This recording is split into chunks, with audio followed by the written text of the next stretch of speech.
to carbohydrates. So what are the healthiest sources of carbohydrates? No question, whole plant foods. Popular opinion suggests that carbohydrates are bad news and people should minimize intake. This is, in my opinion, a huge mistake.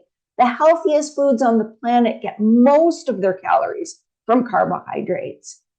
The healthfulness of carbohydrates is determined by the quality of those carbohydrates.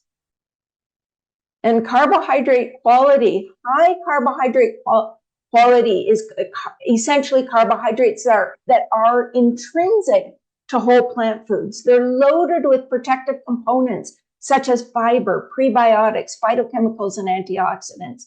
Good examples are fruits, vegetables, legumes, whole grains, nuts, and seeds. Low quality carbohydrates are carbohydrates that have been essentially stripped of their protective components by food processing techniques or refining. Good examples are sugar-sweetened beverages, white flour products, white rice, processed starchy vegetables such as potato chips. Refined carbohydrates increase our risk of overeating and obesity, metabolic-associated fatty liver disease, or what we used to call non-alcoholic fatty liver disease, and insulin resistance and diabetes, and high triglycerides and heart disease. So I want to talk a little bit about the dirt on refined sugar. There was a very, oh, sorry, I think I went in the wrong direction there. There was a very interesting umbrella review, and this umbrella review looked at over 8,600 articles, 73 meta-analyses, and added sugars had significant harmful associations with 18 endocrine or metabolic outcomes, 10 cardiovascular outcomes, 7 cancer outcomes, and 10 other outcomes. The authors ended up recommending that we reduce free sugars or added sugars to less than 25 grams a day, or about 6 teaspoons a day. And that we limit consumption of sugar-sweetened beverages to less than 1 serving per week, or approximately 7 to 12 ounces in a week.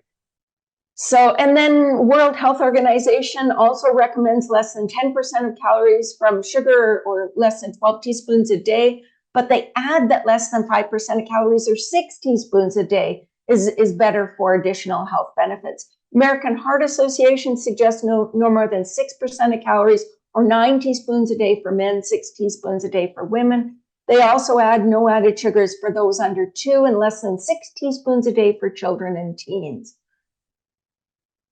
So how much do we actually consume? Well, we consume about 17 teaspoons a day in the United States. And we get about, a teaspoon of sugar has about 4 grams of sugar equals about a teaspoon. And you can see in this chart that we get 12 or so teaspoons from 1 serving of sweet foods, like a serving of, a can of soda, or a flavored coffee, or a cup of fruit yogurt, or a big cinnamon bun.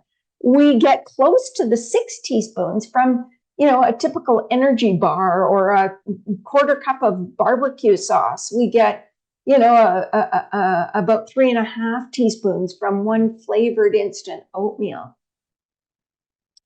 And almost half of the sugar we consume comes in the form of liquid sugar in sweet beverages. Another almost 1/3 comes from sweets and snacks. So just eliminating those 2 things would do a lot to getting us closer to where we need to be. And it's a similar story for refined starches. So refined starches, if you take a kernel of wheat and you turn it into white flour, you're essentially removing 2 of the 3 parts of the wheat. The bran, which is the fiber-rich and mineral-rich outer layer, and the germ, which is where we store most of the phytochemicals and nutrients in the kernel of wheat. And what we're left with is of course, just the endosperm, which is the middle layer. And in this process, we're taking away about 80 to 90% of the fiber, 70 to 80% of the vitamins and minerals, and 95% of the protective phytochemicals.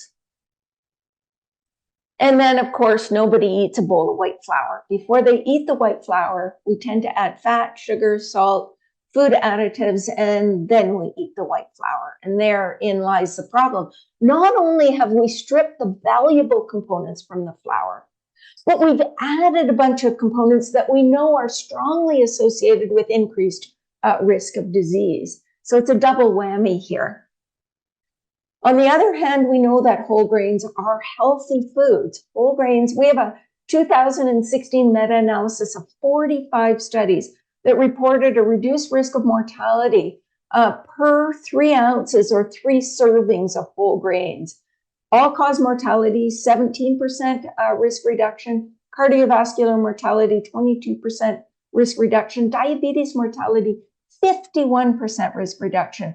Total cancer, 15%, and respiratory disease, 22%. So really quite significant. But it's also important that people recognize that all whole grains are not created equal. A granola bar doesn't equal a bowl of oatmeal, and a box of Kamut flakes does not equal a bowl of Kamut berry cereal or sprouted Kamut berry cereal. And there is really a hierarchy of whole grains, which I developed to help people understand that all whole grains are not created equal. At the top of the hierarchy are intact whole grains. These are grains that have had nothing harmful added, nothing healthful taken away. They're just either sprouted or cooked and consumed whole. Then we have cut whole grains like steel cut oats. Then we have rolled whole grains like rolled oats. Then we have shredded whole grains like shredded wheat. Then ground whole grains like whole wheat flour products, then flaked whole grains like whole flaked cereals, and finally puffed whole grains like puffed wheat, rice, or millet.